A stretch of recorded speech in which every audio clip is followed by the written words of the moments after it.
AI வந்ததன் பிறகு அதோட தாக்கம் எந்த அளவுக்கு இருக்கும்? பொதுவாக எல்லார்கிட்டையும் ஒரு அச்சமும் இருக்கு. ஏஐ வந்தா வேலை வாய்ப்பெல்லாம் போயிடும். நாலேஜை வச்சு சொல்லணும்னா ஏஐனால தமிழ்நாட்டுக்கு மிக அதிக அளவுல பாதிப்பு வர்றதுக்கு நிறைய வாய்ப்பு இருக்கு. ஏன் அப்படின்னா இந்த மைக்ரேஷன் இங்க உள்ள வர்றதுனால இங்க இருக்கவங்களோட வேலை வாய்ப்பு குறைகிறது இல்ல பாதிக்கப்படுது அப்படின்னு ஒரு விமர்சனம். நம்ம ஆளுங்கெல்லாம் அதை தாண்டி போயிட்டோம். இன்ஜினியரிங் படிச்சிருக்கோம், பன்னீர் கம்பெனி வேலை பண்ண முடியும். ஏன்னா அவனுடைய வாழ்க்கை தரத்தை ஸ்டேட்டஸை உயர்த்துறான். சம்பளம் வேணும்ன்றது அவனுக்கு முக்கியம் இல்லை. உடல் உழைப்பை செலுத்துற வேலைகள் எதுலையுமே இவங்க செய்ய தயாரா இல்ல. அது கரெக்ட் தானே? அதுல என்ன தவறுன்னு கேட்கிறேன். உடல் உழைப்பு பயன்படுத்துற வேலையில போக சொல்றீங்க, எங்களை ஏன் கீழே தள்ளுறீங்க அப்படின்னு நான் கேட்கிறேன். யாரெல்லாம் சொல்றாங்களோ அவங்கள திருப்பி கேளுங்க. நான் மூளையை யூஸ் பண்ணி வேலை பண்றான்றேன், நீ ஏன்டா உடலை யூஸ் பண்ணி வேலை பண்றீங்க? அதுக்குதான் மொழி கொள்கை இப்ப நிறைய இஷ்யூஸ் போயிட்டு இருக்கு. உங்களோட வளர்ச்சியில நீங்களே அதை ஹிண்ட் பண்ணீங்க. தேவையானவங்க 3 மாசத்துல கத்துக்கக்கூடிய ஒரு விஷயத்த எதுக்கு 12 வருஷம் ஸ்கூல்ல 3வது மொழியா நம்ம குழந்தைங்க மேல திணிக்கணும் அப்படிங்கிறது சுத்தமா புரியல எனக்கு. உங்களோட எல்லா இன்டர்வியூஸுமே நானும் பார்க்குறேன். நிறைய இடங்கள்ல நீங்க அமெரிக்காவோட கம்பேர் பண்ணி அமெரிக்காவை விட தமிழ்நாடு நல்லா இருக்கு அப்படின்னு சொல்றீங்க. என்ன அடிப்படையில்? தமிழ்நாடுடைய வளர்ச்சியை முன்னிறுத்தி பேசும் பொழுது எல்லாரும் என்னை அட்டாக் பண்ணுறாங்க. என்னென்னா நீங்கள் எதுக்கு பீகாரோட கம்பேர் பண்ணுறீங்க, உத்தரப்பிரதேஷோட கம்பேர் பண்ணுறீங்க, அவங்கெல்லாம் ரொம்ப கீழே இருக்கிறவங்க, நம்மளோட ரொம்ப மோசமாக இருக்கிறவங்க, அவங்களோட இது கம்பேர் பண்ணுறீங்க, அதனால் அப்படின்னு சொன்னாங்க.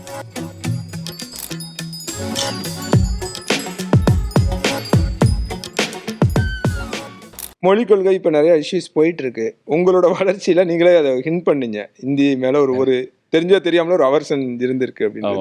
அவர்சன்றதோட தேவையில்லைன்னு ஹிந்தி மேல எனக்கு வெறுப்பு கிடையாது. Let me be very clear. Hindi பேசுறவங்க மேலேயோ இந்தி மொழி மேலேயோ எந்த மொழி மேலேயுமே எனக்கு வெறுப்பு கிடையாது. இப்போ தேவைன்னா கண்டிப்பா படிக்கலாம், படிச்சுதான் ஆகணும்னு கூட சொல்லுவேன். இல்லை படிச்சு தான் இருக்காங்க. இப்போ அதான் நான் இன்னொரு இதில் சொல்லிட்டு இருந்தேன். நம்ம ஒரு லாரி டிரைவர் இருக்காருன்னு வச்சுக்கோங்களேன். லாரி டிரைவர் இருக்காரு, சென்னையிலேருந்து கிளம்பி டெல்லி போறாருன்னு வச்சுக்கோங்களேன். அவர் 3 மாசம் போயிட்டு வந்தாருனாலே அழகா ஹிந்தி பேசுவார். அவர் பேச ஆரம்பிச்சிடாரு. 3 மாசம் தான். அப்போ ஏன் அவரால் பேச முடியுதுன்னா அவருக்கு தேவை இருக்கு, கத்துக்கிறாரு. வேற ஒண்ணுமே கிடையாது. தேவை மதர் ஆஃப் இன்வென்ஷன் அப்படின்னு சொல்லுவாங்க. Necessity is the mother of invention அப்படின்னு சொல்ற மாதிரி தேவையை கத்துக்கிறாரு. ஸோ 3 மாசத்துல கத்துக்கக்கூடிய தேவையானவங்க 3 மாசத்துல கத்துக்கக்கூடிய ஒரு விஷயத்த எதுக்கு 12 வருஷம் ஸ்கூல்ல 3வது மொழியா நம்ம குழந்தைங்க மேல திணிக்கணும் அப்படிங்கிறது சுத்தமா புரியல எனக்கு. அது எந்த லாஜிக்குமே இல்லை. அவங்களோட மத்திய அரசு தான் தொடர்ச்சி அதை வலியுறுத்தி வர்றாங்க. அவங்களோட பார்வையிலேருந்து அவங்க சொல்றது கூடுதலாக ஒரு மொழி கற்றுக்கிறதுல என்ன தவறு? நான் இந்தியை படிங்க அப்படின்னு நான் எங்கேயுமே சொல்லலை, இந்தி தான் படிக்கணும் அப்படின்னு சொல்லலை. நம்மளோட ரீஜனல் லாங்குவேஜ் 20 to 23 லாங்குவேஜஸ் இருக்கு அப்படின்னா அந்த லாங்குவேஜில் ஏதாவது ஒன்று எடுத்து ஏன்னு கேட்குறேன் நான். அது நீங்கள் எனக்கு ஒரு காரணம் சொல்லுங்க, என்ன பெனிஃபிட்னு சொல்லுங்க. 2 பெனிஃபிட், 2 லாஜிக் தான் இருக்கு. நான் அழகாக சொல்கிறேன். அதை ஒன்று, இமோஷ்னலாக ஒரு லாங்குவேஜை படிக்கிறதுக்கு எனக்கு ஒரு ரீசன் வேணும். அந்த இமோஷன் என்னன்னா தாய்மொழி. அது சொன்னீங்கன்னா இமோஷனலி என் தாய்மொழி என்னோட ஐடென்டிட்டி, என்னோட இமோஷனோட கனெக்ட் ஆயிருக்கு. அது ஒரு ரீசன். 2வது ரீசன், ஒன்று இமோஷன், இன்னொன்று எக்கனாமிக்ஸ். அதாவது இந்த மொழியை படிச்சீங்கன்னா உங்களுக்கு மிகப்பெரிய பொருளாதார வாய்ப்பு கிடைக்கும், வேலை வாய்ப்பு கிடைக்கும், பெனிஃபிட் இருக்குன்னு சொல்லுங்க, நான் படிக்கிறேன். இது 2மே இல்லாத சமயத்தில் நீங்கள் 3வது ஒரு மொழியை படிக்கிறது பாலிட்டிக்ஸ்க்காக மாத்திரமே, அரசியல் காரணங்களுக்காக மாத்திரமே நீங்கள் அதை முன் கொண்டு வந்தீங்கன்னா எனக்கு எந்த லாஜிக்குமே தெரியல. இப்போ நீங்கள் என்ன தவறுன்னு கேட்குறீங்க, என்ன தேவைன்னு நான் திருப்பி கேட்குறேன். 3வது மொழி நீங்கள் ஹிந்தி படிக்க வேண்டாம், வேறு ஏதாவது படிக்கணும்னு சொல்கிறீங்க. இப்போ பெங்காலி எடுத்துக்கிறேன், நான் எதுக்கு பெங்காலி படிக்கணும்? எனக்கு என்ன பெனிஃபிட் கிடைக்க போகுது? அதுவும் இல்லாமல் பெங்காலி படிக்கிறதுக்கு பதிலாக நான் சயின்ஸு இன்னொரு சப்ஜெக்ட் எடுத்து படித்தேன்னா எனக்கு நாலேஜ் கிடைக்கும். மேக்ஸை இன்னொரு சப்ஜெக்ட் எடுத்து படிச்சேன்னா, நம்ம மேக்ஸுக்கு பதிலாக காமர்ஸ் எடுத்து படிச்சுக்கிட்டேன்னா அக்கௌண்டன்சி எடுத்து படிச்சா எனக்கு கிடைக்கும், இல்லை சைக்காலஜி எடுத்து படித்தேன்னா எனக்கு கிடைக்கும், அதிகமான அறிவு கிடைக்கும். இப்போ பெங்காலியை தேவையில்லாமல் படித்து இந்தியே விட்டுருங்க, 3வது மொழியை நான் பெங்காலி எடுத்துக்கிறேன்னு வச்சுக்கோங்களேன். பெங்காலி எனக்கு பிடிச்ச லாங்குவேஜ். இந்தின்னு நேரடியாக சொல்லலை, இந்தி இல்லைன்னு நாங்கள் இந்தின்னு சொல்லலை அப்படின்றாங்க. பட் அவங்க சுற்றி வளர்ச்சியெல்லாம் சொல்ல வரது. ஆனால் யோசிச்சு பாருங்களேன், அது அவங்களால சும்மா ஏமாத்துறாங்க நம்மள. ஒரு வாதத்துக்கு வச்சுக்கலாம். இப்போ நான் ஒரு போஸ்டல் எக்ஸாம் நடக்குதுன்னு வைங்களேன், எனக்கு ஹிந்தி தெரிஞ்சிருந்தது அப்படின்னா என்னால் ஈஸியாக, நாட் ஒன்லி போஸ்டல் எக்ஸாம், ஒரு central government exam, railway exam எதுவாக இருந்தாலும் நான் ஹிந்தி தெரிஞ்சதுன்னா அவன் என்னை எங்கே ட்ரான்ஸ்ஃபர் பண்ணாலும் இமீடியட்டாக என்னால் சக்சீட் பண்ண முடியும், அங்கே போய் என்னால் கம்யூனிகேட் பண்ண முடியும், எனக்கு வேண்டியதை நான் செஞ்சிட முடியும் அப்படின்னு நினைக்கிறதுல தப்பு இல்லை. அப்போ எனக்கு ஹிந்தியோ இல்லை வேறொரு மொழியோ, நான் ஒருவேளை நீங்கள் சொன்ன மாதிரி பெங்காலியில் என்ன ட்ரான்ஸ்ஃபர் பண்ண வெஸ்ட் பெங்கால் போகிறேன் இல்லை வேறு எங்கேயா போகிறேன் அப்படின்னா எனக்கு ஒரு லாங்குவேஜ் அடிஷனாக தெரிஞ்சிருந்தா என்னால் என்னோட சர்வைவலும் சரி, என்னோட சக்சீட் ரேட்டும் அதிகமாகும் இல்லையா? ஆனால் இதெல்லாம் ஒரு தவறான ஒரு இதுவாக தான் எனக்கு படுது. ஏன்னா ஃபர்ஸ்ட் ஏன் இவங்களை ட்ரான்ஸ்ஃபர் பண்ணுறீங்க? இல்லை நான் சொல்றது இப்போ சென்ட்ரல் கவர்மெண்ட் எக்ஸாமுக்கு அப்ளை பண்ணுறேன், தமிழ்நாட்டில் கண்டிப்பாக கிடைக்காதுக்குள்ளாரே நிறைய வாய்ப்பு இருக்கும். ஒருத்தவங்களை ஏன் அப்ரூவ் பண்ணி இதுவே வந்து ஒரு டெரரிசம் தான். அதாவது சென்னையில் இருக்கிற ஒருத்தனை அப்ரூவ் பண்ணி தூக்கி அவனை வேற நார்த்தில் போடுறது அது எதுக்கு தேவையில்லாத அந்த வேலை? அதனால உங்களுக்கு என்ன பயன்? அவனோட வாழ்வாதாரம், அவங்க குடும்ப குட்டி எல்லாரையும் விட்டுட்டு இது பேங்க்ல அடிக்கடி பண்றாங்க. பேங்க் எம்ப்ளாயிஸ் எல்லாம் பாவமா இருக்கு அவங்கள பார்த்தா. சென்ட்ரல் கவர்மெண்ட் எம்ப்ளாயிஸ் பார்த்தாலும் பாவமா இருக்கு. அதுக்கு ஒரு லாஜிக் வச்சிருக்காங்க இல்லையா, ஒரே இடத்துல 2 வருஷம், ஏன்னா அதுக்கு நிறைய பணம் புழங்குற இடம் அப்படின்றதுனால மணி ஃப்ளோட்டிங் அதிகமா இருக்கும். அந்த இடத்துல மாவட்டத்துக்குள்ள மாநிலத்துக்குள்ளாரே மாத்திக்கோங்கப்பா. அந்த முடிஞ்ச அளவுக்கு அந்த மாவட்டத்துக்குள்ளாரே மாத்துங்க, இல்லைன்னா மாநிலத்துக்குள்ளாராவது மாத்துங்க. சென்னையில் இருக்கிற கொண்டு போய் எதுக்கு ஹைதராபாத்ல போடுறீங்க? ஹைதராபாத் கொண்டு வந்து எதுக்கு சென்னையில் போடுறீங்களா? பாவம். இதெல்லாம் வந்து ஒரு டெரரிசம் மாதிரி நான் பார்க்குறேன். ஆக்சுவலா ஏதோ ஒரு காலத்துல ஒரு புரிதல் இல்லாம உருவாக்கப்பட்ட ஒரு பாலிசி, அந்த பாலிசியை நம்ம மாத்தணும். அந்த பாலிசி ஒரு எக்ஸாம்பிளா எடுத்துக்கிட்டு இதை வந்து இதுக்கு ஆர்குமெண்டா கொண்டு வர்றது, அதுவே பாலிசியே தப்பு. அந்த பாலிசியே தப்பு. இன்ஃபேக்ட் அந்தந்த ஊர்ல வந்து அந்தந்த ஆளுங்க இருக்கிறது better to give good customer service. இப்போ நான் வந்து தமிழ்ல எனக்கு நல்லா தமிழ் தெரியும்னா நீ தமிழ்ல போட்டிங்கன்னா கஸ்டமர்கிட்ட நான் அழகா பேசி அந்த ப்ராப்ளத்தை நான் சால்வ் பண்ணுவேன். நான் தமிழ் படிச்சு என்ன நீங்க பெங்காலில் கொண்டு போய் போட்டீங்க இல்லை பஞ்சாப்ல போய் போட்டிங்கன்னா நான் ஃபர்ஸ்ட் பஞ்சாபி கற்றுக்கணும். எதுக்கு தேவையில்லாத கஷ்டமான வேலையெல்லாம், அதாவது இல்லாத ப்ராப்ளத்தை எதுக்கு சால்வ் பண்ண ட்ரை பண்ணுறோம் அப்படிங்கிற, அதோட நல்ல ப்ராப்ளம்லாம் இருக்கே அதெல்லாம் சால்வ் பண்ணலாமே. வேலியில் போகிறத மடியில் எடுத்து விட்டுக்கிட்டு குத்துதே குடையுதேன்ற மாதிரி எதுக்கு தேவையில்லாத ப்ராப்ளத்தை சொல்கிறோம்? இது எங்கே போய் முடியும்னு நினைக்கிறீங்க இந்த இருமொழி கொள்கை மும்மொழி கொள்கை வருது? எனக்கு தெரிஞ்சு இது லார்ஜர் ப்ராப்ளம் வந்து இது ஒரு ஃபெடரலிசம் மேலே வர்ற அட்டாக்காக தான் நான் பார்க்குறேன். ஸோ இருமொழி கொள்கையாக இருந்தாலும் சரி, வரி பங்கீடு இருந்தாலும் சரி, இல்லை வந்து இப்போ இன்னைக்கு இன்னொரு சப்ஜெக்ட் பேசிட்டு இருக்காங்க, தொகுதி மறு வரையறை, இது எல்லாத்துக்குமே வந்து it's a kind of attack on federalism. India அப்படிங்கிறது வந்து ஒரு யூனிட்டி இன் டைவர்சிட்டி உள்ளடக்கிய அதை ஒரு அந்த கருத்தை மையமாக கொண்டு உருவாக்கப்பட்ட ஒரு மிகப்பெரிய ஒரு அழகான ஒரு நாடு. அதை நம்ம வந்து மேலும் மேலும் சிறப்படைய செய்யணுமே தவிர அதை வீக் பண்ணக்கூடாது. அதுதான். ஸோ இது விஷயங்களை நம்ம அடுத்த கட்டத்துக்கு ஆக்சுவலாக எடுத்துட்டு போனோம்னா ஃபெடரலிசத்தை எப்படி ஒரு மெயின் அஜெண்டாவாக கொண்டு வந்து அது யூனியன் லெவலில் கொண்டு போகணும். கிட்டத்தட்ட அமெரிக்காவில் இருக்கிற மாதிரி கொண்டு வரணும். ஃபெடரலிசம் நான் சொல்றது வெறும் யூனியனில் இருக்கிற பவர்ஸை ஸ்டேட்டு கொண்டு வரது மாத்திரம் இல்லை, ஸ்டேட்டும் அது தப்பு பண்ணுறாங்க. அதாவது எல்லா பவரையும் சென்னையிலேயே அதாவது கரெக்ட் அடைச்சி வைக்கிறாங்க. எல்லா வளங்களுமே சென்னையிலே இருக்க மாதிரி சென்னை நோக்கி எல்லாரும் வர மாதிரி பண்றாங்க. அதுவும் தவறு. நீங்க என்ன பண்ணணும்னா எப்படி வந்து யூனியனோட பவரை நீங்க வந்து ஸ்டேட்டு கேட்குறீங்களோ அதே மாதிரி ஸ்டேட்டோட பவர்ஸை நீங்க வந்து லோக்கல் பாடிஸுக்கு பிரிச்சு கொடுக்கணும். விச் மீன்ஸ் பரவலாக்கணும். அப்போ ஏன்னா இங்கிலீஷ்ல ஒரு சேயிங் இருக்கு, the people closer to the problem know how to solve this problem better. யார் வந்து ஒரு ப்ராப்ளத்துக்கு மிக அருகாமையில் இருக்காங்களோ அவங்களால தான் அந்த ப்ராப்ளத்தை சரியா சால்வ் பண்ண முடியும். டெல்லியில் உட்காந்துட்டு சென்னை ப்ராப்ளத்தை சால்வ் பண்றது கஷ்டம், சென்னையில் உட்காந்துட்டு ஆண்டிப்பட்டியோட ப்ராப்ளத்தை சால்வ் பண்றது கஷ்டம். ஆண்டிப்பட்டியில் இருக்கிறவனுக்கு தான் தெரியும் ஆண்டிப்பட்டியோட ப்ராப்ளம் என்ன அப்படின்னு சொல்லி. ஸோ இது எல்லாமே தவறு தான். So complete decentralisation, distribution of powers, அதுதான் வந்து ஒரு நாடை வந்து அடுத்த லெவலுக்கு மிகப்பெரிய அளவில் கொண்டு போகும். இது நீங்கள் அமெரிக்காவில் நல்லா பார்க்கலாம். இப்போது ஃபெடரல் ஸ்ட்ரக்சர் ப்ராப்பராக இருக்கிற ஒரே கண்ட்ரி வந்து அமெரிக்கா தான். அப்படின்னா என்னென்னா நீங்கள் வந்து யூனியன் கவர்மெண்ட்னு நாங்கள் சொல்லக்கூடிய ஃபெடரல் கவர்மெண்ட் வந்து ஒரு பவர்ஸ் தான் உங்களுக்கு இருக்குது. அதுக்கு அடுத்த செட் ஆஃப் பவர்ஸ் எல்லாமே ஸ்டேட் கவர்மெண்ட்டுக்கு வந்துடும். இப்போ நம்ம இங்கே மாவட்டம்னு சொல்கிறோம் இல்லைங்களா, அது வந்து அங்கே கவுண்டின்னு சொல்லுவாங்க. அதே மாதிரி அந்த கவுண்டிக்கு வந்து நிறைய பவர்ஸ் இருக்குது. அந்த கவுண்டிக்குள்ளார ஸ்கூல் போர்டுன்னு ஒன்று இருக்கு. ஸ்கூல் சிலபஸை யார் டிட்டர்மின் பண்ணுறான்னு நினைக்கிறீங்க? ஃபெடரலும் கிடையாது, ஸ்டேட்டும் கிடையாது, கவுண்டியும் கிடையாது, ஸ்கூல் போர்டு.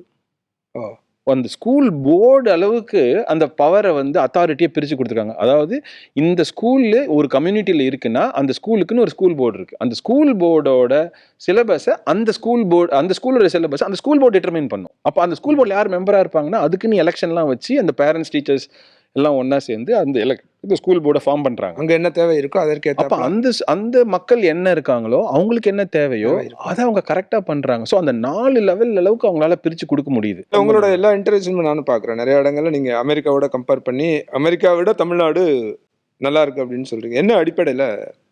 இல்லை, ஃபர்ஸ்ட் எல்லா விஷயத்துலையும் அமெரிக்காவோட நல்லா இல்லை, சில விஷயங்கள்ல அமெரிக்காவோட நல்லா இருக்கு. ஏன்னா நான் வந்து நிறைய டைம் வந்து தமிழ்நாடுடைய வளர்ச்சியை முன்னிறுத்தி பேசும் பொழுது எல்லாரும் என்னை அட்டாக் பண்றாங்க. என்னன்னா நீங்க எதுக்கு வந்து பீகாரோட கம்பேர் பண்றீங்க, உத்தரப்பிரதேஷோட கம்பேர் பண்றீங்க, அவங்க எல்லாம் ரொம்ப கீழே இருக்கிறவங்க, நம்மளோட ரொம்ப மோசமா இருக்கிறவங்க, அவங்களோட இது கம்பேர் பண்றீங்க, அதனால அப்படின்னு சொன்னாங்க.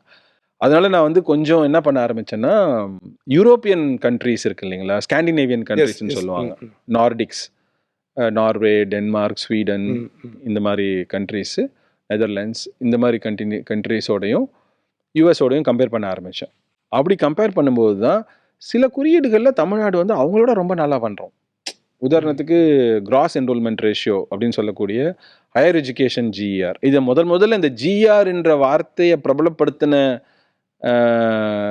கிரெடிட்டை நான் எடுத்துக்கலாம்னு நினைக்கிறேன். ஏன்னா 2017-18 தான் ஃபர்ஸ்ட் இந்த ஜிஆர் பற்றி நான் ரொம்ப பேச ஆரம்பிக்கிறோம். இது இப்போ எல்லாருமே பேசுகிறாங்க, எல்லாத்துலேயும் அந்த தரவுகள் கிடைக்கும். இந்த 8 வருஷத்தில் வந்து அது மிகப்பெரிய லெவலில் பாப்புலர் ஆயிடுச்சு. அப்போ ஃபர்ஸ்ட் அதை வந்து மிகப்பெரிய லெவலில் பாப்புலர் படுத்தினது என்னுடைய முயற்சி தான் நான் நினைக்கிறேன். அப்போ தான் வந்து ஃபர்ஸ்ட் நம்ம கண்டுபிடிக்கிறோம் இந்தியாவோட ஜிஆரோட தமிழ்நாடு 2 மடங்கு அதிகமாக இருக்கு. அப்புறம் சரி, அப்போதான் எல்லாரும் அட்டாக் பண்ணுறாங்க, இல்லை நீங்கள் எதுக்கு சும்மா இதை வச்சு பண்ணுறீங்க அப்படின்னு. அப்புறம் நான் சரி அமெரிக்காவோடது என்னன்னு பார்த்தீங்கன்னா, அமெரிக்கா 43 இருந்துச்சு, தமிழ்நாடு வந்து 51 இருந்து, சைனாவோட பெட்டராக இருந்துச்சு, சைனாவோட ஆவரேஜோட பெட்டராக இருந்துச்சு. ஸோ இப்படி இதெல்லாம் பார்க்க 51 47 இல்லை 51 தானே, இப்போ திருப்பியும் 51. இப்போ இந்த இது புதுமை பெண்ணோ ஒரு ஸ்கீம் போட்டாங்க இல்லைங்களா, அப்போ குறைஞ்சிடுச்சு நடுவில் 51 திருப்பியும் வந்துட்டு திருப்பியும் இப்போ வந்து அந்த பெண்களை வந்து திருப்பியும் கல்விக்கு கொண்டு போய் சேர்க்கறதுக்கான ப்ரோக்ராம் போட்டதுக்கு அப்புறம் திருப்பியும் 51 வந்துருச்சு. ஸோ அந்த 3 பாயிண்ட்ஸ் திருப்பியும் பிடிச்சிட்டோம் நம்ம. ஸோ இந்த மாதிரி ப்ரோக்ராம்ஸ் தான் ரொம்ப ரொம்ப முக்கியம்.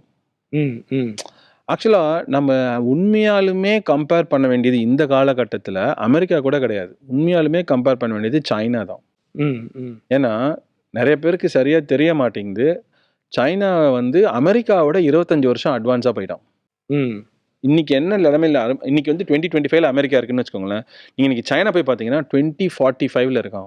ஓகே, 20 வருஷம் அட்வான்ஸாக இருக்கான் அமெரிக்காவை விட கம்பேர் பண்ணும்போது. அப்போ நம்ம அமெரிக்காவோட நாம் எங்கேயோ பின்தங்கி இருக்கோம், அவன் அமெரிக்காவோடவே பெட்டராக இருக்கான்.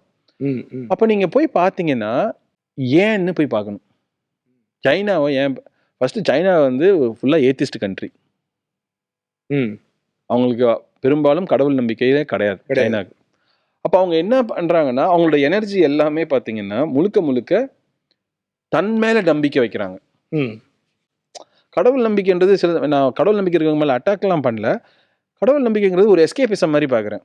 சுய முயற்சி பண்ணாமல் தன் மேலே நம்பிக்கை வைக்காமல் அடுத்த கட்டத்துக்கு நம்மளை எப்படி கொண்டு போகிறது, எங்கே நம்ம என்ன முயற்சி பண்ணணும், கடவுள் மேலே பாரத்தை போட்டு கம்முன்னு இருக்கிறான் அப்படி, கடவுள் மேலே பாரத்தை போட்டு கம்முன்னு இருந்தாலும் எதுவுமே நடக்காதுப்பா. அந்த மாதிரி அவங்க வந்து ஃபர்ஸ்ட் அவங்க வந்து பயங்கரமாக அவங்க மேலே நம்பிக்கை, நான் தான் எல்லாத்துக்குமே காரணம், என்னால் இதை பண்ண முடியும் அப்படிங்கிற அந்த நம்பிக்கை அவங்களுக்கு இருந்தால அவங்க முயற்சி அதிகமாக பண்ணுறாங்க, நிறையா ஒர்க் பண்ணுறாங்க ஃபர்ஸ்ட். ரெண்டாவது, ஒரு மிகப்பெரிய ஸ்ட்ராட்டஜி சைனா கவர்மெண்ட் என்ன பண்ணிட்டாங்கன்னா, நாம் வந்து ஒரு விஷயத்த மிஸ் பண்ணிட்டோம். காலேஜ்லாம் ரொம்ப முக்கியம் அப்படின்னு யோசித்தோம், ஆனால் அவங்க ரொம்ப முக்கியமாக யோசிச்சது காலேஜோட ரொம்ப முக்கியமான விஷயம் அடிப்படை ஸ்கூல்ஸ் தான் ரொம்ப முக்கியம்னு யோசிச்சாங்க. இந்த லாஸ்ட் 15-20 இயர்ஸ் ஃபவுண்டேஷனை பயங்கர ஸ்ட்ராங்காக பண்ணிட்டாங்க. அதுவும் எந்த மாதிரி ஃபவுண்டேஷன் பண்ணிட்டாங்கன்னா, மேக்ஸ் இருக்கு இல்லைங்களா, மேத்தமேட்டிக்ஸ் வந்து பயங்கர ஸ்ட்ராங்காக சொல்லிக் கொடுக்க ஆரம்பித்தாங்க. ஏன் அப்படின்னு கேட்டிங்கன்னா, மொத்த எஜுகேஷன் இந்த பிரபஞ்சமே பார்த்தீங்கன்னா, இப்போ ஒரு அட்வான்ஸ்டு இதுன்னு பார்த்தீங்கன்னா மனிதர்கள் தான் வந்து ஒரு காம்ப்ளெக்ஸான சிஸ்டம்னு மனிதன் வச்சுக்கலாம்னு வச்சுக்கோங்களேன். அது என்ன பயாலஜி. இப்போ மனிதர்கள்லாம் எதை, ஒரு அனிமல், ஒரு மிருகம், ஒரு பிளான்ட் அப்படிங்கிறது எதை பேஸ் பண்ணி இருக்குன்னு பார்த்தீங்கன்னா கெமிக்கல்ஸை பேஸ் பண்ணியிருக்கு. ஸோ பயாலஜி, அது கீழே வந்து கெமிக்கல்ஸ். இந்த கெமிக்கல்ஸ்லாம் எதை பேஸ் பண்ணி ஒர்க் ஆகுதுன்னு கேட்டிங்கன்னா ஃபிசிக்கல் ப்ராப்பர்ட்டிஸ் பேஸ் பண்ணி ஒர்க் ஆகுது. அந்த ஃபிசிக்ஸ் அப்போ வந்துடுது. ஃபிசிக்ஸ் எதை பேஸ் பண்ணி ஒர்க் ஆகுது அப்படின்னு பார்த்தீங்கன்னா மேத்தமேட்டிக்ஸை பேஸ் பண்ணி ஒர்க் ஆகுது. இன்ட்ரெஸ்டிங் இல்லைங்களா? ஸோ ஒரு மனிதன் மாதிரி, இல்லை ஒரு டைனோசர் மாதிரி, ஒரு எலிஃபென்ட் மாதிரியான ஒரு மிருகம், இதனோட அடிப்படை எங்கே ஒர்க் ஆகுதுன்னா மேக்ஸ். ஓகே. ஸோ அவன் என்ன பண்ணிட்டான்னா லாஸ்ட் 20 இயர்ஸில் ஸ்கூல் சிஸ்டத்தை பயங்கரமாக ஸ்ட்ரென்தன் பண்ணிட்டான். ம் ம் அவன் இங்கிலீஷ்ல கூட சொல்லித் தரல. அவங்களுக்கு ஒரு மொழி கொள்கை தான் சைனாவை பொறுத்த வரைக்கும். நமக்கு 3 மொழி கொள்கை பற்றி நம்ம சண்டை போட்டுட்டு இருக்கோம். அவன் என்ன பண்ணிட்டான், அந்த மொழி கொள்கைக்கே வரல. அவன் சைனீஸ்ல எல்லாருக்கும் அழகா சைன் சொல்லி லாங்குவேஜ்ல எல்லாமே கிடைக்கிற மாதிரி. நாலேஜ்ல அதிகமா கான்சென்ட்ரேட் பண்ணா. மேக்ஸ் சொல்லிக் கொடு, சயின்ஸ் சொல்லிக் கொடு, பிசிக்ஸை சொல்லிக் கொடு. இன்னைக்கு அவங்க பேட்டன்ட் எல்லாம் வந்து பின்னி எடுக்கிறாங்க. ம் ம். அமெரிக்காவை பீட் பண்றாங்க. இன்வென்ஷன்ஸ் பார்க்குறாங்க. அந்த ஏரோப்ளேன்லாம் கண்டுபிடிக்கிறாங்க, ட்ரோன் கண்டுபிடிக்கிறாங்க. எல்லா துறையிலையுமே நம்பர் 1ல இருக்காங்க. ஏன்னா maths, physics, science, chemistry, biology எல்லாத்துலேயும் பிஸ்தா டெவலப் பண்ணி வந்திருக்காங்க. ம். ஏன்னா ஸ்கூல் சிஸ்டத்தில் அதை வந்து ஸ்ட்ரென்தன் பண்ணிட்டான். நாம் வந்து மிகப்பெரிய லெவலில் கோட்டை விட்டுட்டு இன்றைக்கி வந்து 3 மொழி கொள்கையில் சண்டை போட்டுட்ருக்கோம் அறிவு கட்டத்தனமாக.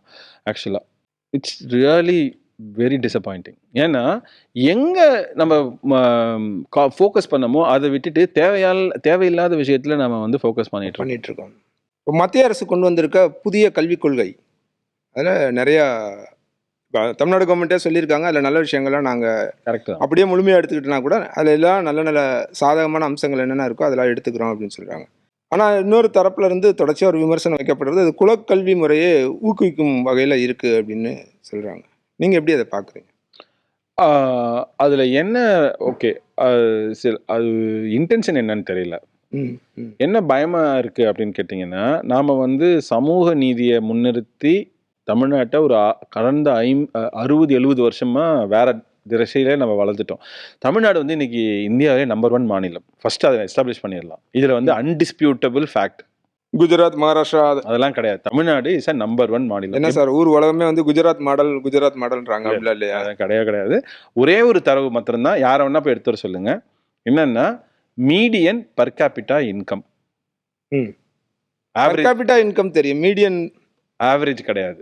ஓகே, அதான் சொல்ல வந்தேன். ஆவரேஜுங்கிறது ஒரு ஒரு இப்போ உதாரணத்துக்கு பார்த்தீங்கன்னா, நான் வந்து 10 ரூபா சம்பளம் வாங்குறேன், நீங்கள் 1000 ரூபா சம்பளம் வாங்குறீங்க. ஓகே ஓகேங்களா? ரெண்டுத்தையும் கூட்டி 2ஆல வகுத்தீங்கன்னா ஆவரேஜ். இங்கே ஒரு 100 பேர் இருக்காங்க. 100 பேரில் 50 பேருக்கு வந்து 500 ரூபா சம்பளம். ஓகேங்களா? 10 பேருக்கு 1000 ரூபா சம்பளம், மீதி இருக்கிற 30 பேருக்கு 10 ரூபா சம்பளம் அப்படின்ற மாதிரி வச்சுட்டிங்கன்னா, நிறைய பேருக்கு இருக்கக்கூடிய சம்பளம் என்ன அப்படிங்கிற கண்டுபிடிக்கிறது தான் மீடியன். பெரும்பான்மையானவர்களுடைய வருமானம் எவ்வளவு, பர் கேபிட்டா இன்கம்ங்கிறது ஒருத்தவங்களுடைய தனிநபர் வருமானம் எவ்வளவு அப்படிங்கிறது. இதுல பெரும்பான்மை மக்களுடைய வருமானம், தனிநபர் வருமானம் என்னதுதான் கண்டுபிடிக்கணுமே தவிர ஆவரேஜ் என்னன்னு கண்டுபிடிக்க கூடாது. நீங்க இந்த per capita income, median per capita income எடுத்தீங்கன்னா Tamil Nadu will be the number 1 state. Period. Undisputable fact. அதில் பட் ஆனால் ஒரு ஸ்டேட்டோட பெர் கேபிட்டா அப்படின்றத ஒரு ஆவரேஜா பார்த்து, ஆக்சுவலாக அதுக்கு ஒரு ஃபார்முலா வச்சிருக்காங்க இல்லையா? டோட்டல் பாப்புலேஷன்ஸ்ல இருந்து ஒரு ஜிடிபி, அந்த ஸ்டேட்டோட ஜிடிபி எவ்வளோ 2 டிவைட் பண்ணி அதுல என்ன வேல்யூ வருது, அதுதான் வந்து பெர் கேபிட்டா. இது வந்து என்எஸ்எஸ் அந்த மாதிரி, ஆமா, அந்த மாதிரி டேட்டா இருக்கு. ஓகேங்களா? அதை வச்சு நீங்க எடுக்கணும். இன்டெரக்டா தான் அதை எக்ஸ்ட்ராப்லேட் பண்ண முடியும். எடுத்து பார்த்தீங்கன்னா கண்டிப்பா Tamil Nadu is going to be the number 1 state இதுல.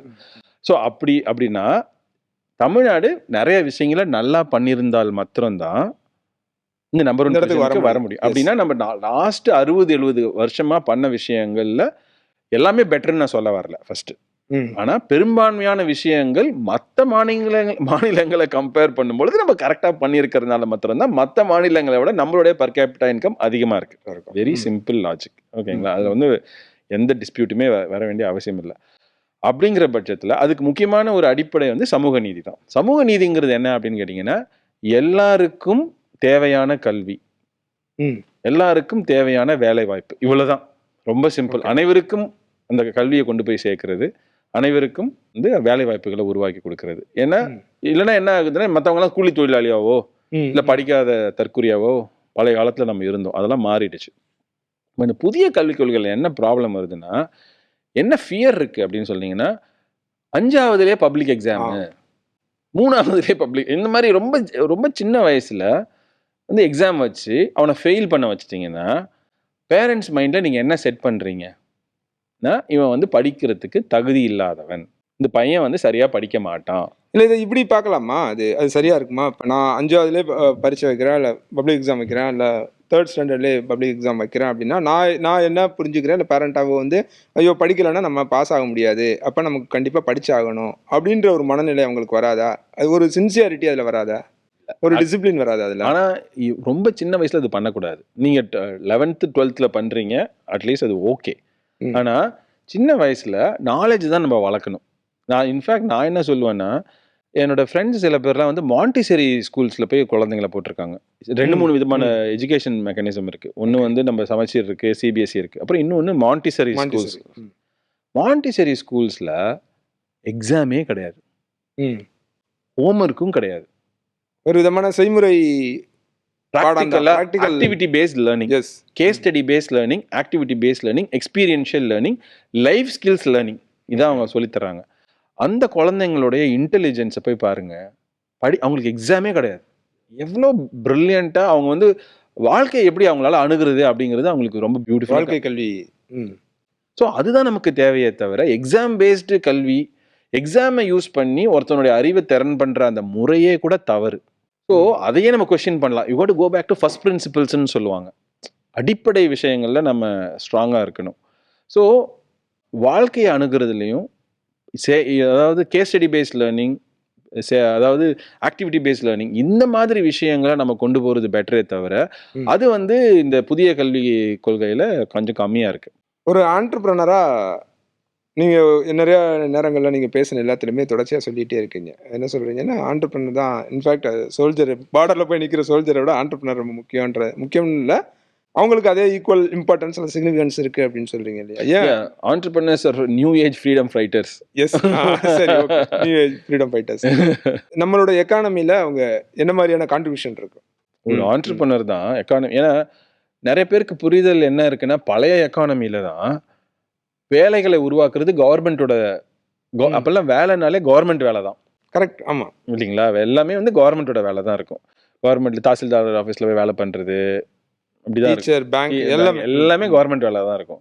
ஆனா இன்னைக்கு கம்ப்ளீட்டா ஆப்போசிட்டா இருக்கு. கவர்மெண்ட் வந்து 20% மேல வேலை உருவாக்க முடியறதே இல்லை. மீதி 80%, 90% அந்த வேலை வாய்ப்பு எல்லாமே வந்து பிஸ்னஸ் தான் உருவாக்குது. அப்ப அந்த பிஸ்னஸ் உருவாக்குறது யாருன்னு பார்த்தீங்கன்னா ஆண்டர்பிரனர் தான் உருவாக்குறாங்க. ஸோ இப்போ நம்ம தமிழ்நாடோடைய நம்பர் 1 ப்ராப்ளம் என்னன்னா, சரியான படிப்பு படித்தவங்களுக்கு சரியான வேலைகளை உருவாக்கி கொடுக்கறது தான் நம்பர் 1 ப்ராப்ளம். நம்மளோட நம்பர் 1 ப்ராப்ளம் கரப்ஷனோ, நம்மளோட ப்ராப்ளம் டாஸ்மாகோ இதெல்லாம் கிடையாது. இதெல்லாம் நம்ம தப்பா வந்து அரசியல் காரணங்களுக்காக அதை முன்னேறுத்துறோம். நம்மளோட நம்பர் 1 ப்ராப்ளம் என்னன்னா, ஃபவுண்டேஷனல் ஸ்கூல் எஜுகேஷனை ஸ்ட்ரென்தன் பண்றது, அதை பேஸ் பண்ணி கரெக்டான ஹையர் எஜுகேஷன் பண்றது, அந்த ஹையர் எஜுகேஷனுக்கு சரியான வேலை வாய்ப்புகளை உருவாக்கி கொடுக்கறது. இவ்வளவுதான் நம்மளோட மெயின் ப்ராப்ளம். நம்ம அந்த இடத்துல சரியா இருக்கோம்னு நினைக்கிறீங்களா?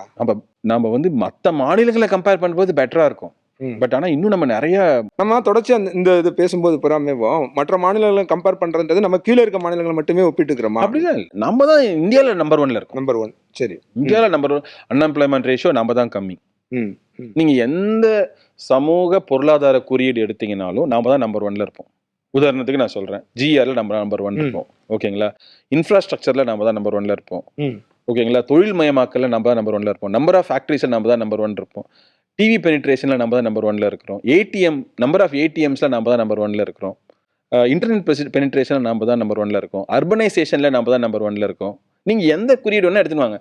விமன் எஜுகேஷன்ல நம்ம தான் நம்பர் 1ல இருக்கோம். சைல்டு எஜுகேஷன்ல நம்பர் ஆஃப் போலீஸ் ஸ்டேஷன்ஸ்ல நம்பர் 1ல இருக்கும். Number of police stations for women number 1 இருக்கும். பெண்களுக்கு சொத்துரிமை கொடுக்கறது நம்பர் 1. இப்படி நம்ம வரிசையா சொல்லிக்கிட்டே போகலாம்.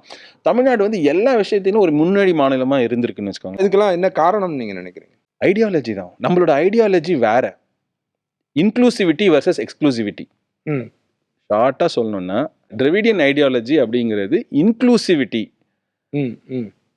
நான் டிராவிடியன் அது ஆரியன் ஐடியாலஜின்னு எனக்கு சொல்லமான்னு தெரியல.